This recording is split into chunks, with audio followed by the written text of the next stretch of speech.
বিজ্ঞাপন দেখি পাত্রপাত্রীর, সেখানে লেখা থাকে পাত্র মাঙ্গলিক, তাই পাত্রী মাঙ্গলিক চাই, এইরকম একটা বিষয় লেখা থাকে। এগুলো প্রচন্ড ভ্রান্ত ধারণা, এর মধ্যে কোনো মানে বিশেষত কোনো ভিত্তি নেই।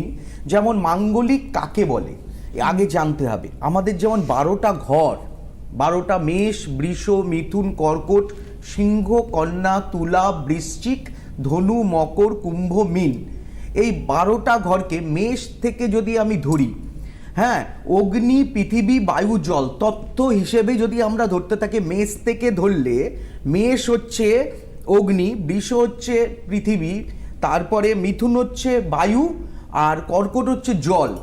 এই অগ্নি, পৃথিবী, বায়ু, জল, আবার অগ্নি, পৃথিবী, বায়ু, জল, অগ্নি, পৃথিবী, বায়ু, জল করে ধরলে দেখা যাবে যে কর্কট, বৃশ্চিক এবং মীন, এই তিনটে রাশি হচ্ছে, এটা তত্ত্ব হচ্ছে জল তত্ত্ব। এখানে যদি মঙ্গলের অবস্থান থাকে, যদি জাতকের মেষ লগ্ন থাকে, তাহলে চতুর্থ ঘর গিয়ে পড়ছে। আগে বলে রাখি, লগ্ন, লগ্নের চতুর্থ, লগ্নের সপ্তম, লগ্নের অষ্টম, লগ্নের দ্বাদশে মঙ্গল বসলে মাঙ্গলিক যোগ, এবং মানে দক্ষিণ ভারতীয় মতে লগ্নের দ্বিতীয় মঙ্গল বসলে সেটাও মাঙ্গলিক যোগ। এবারে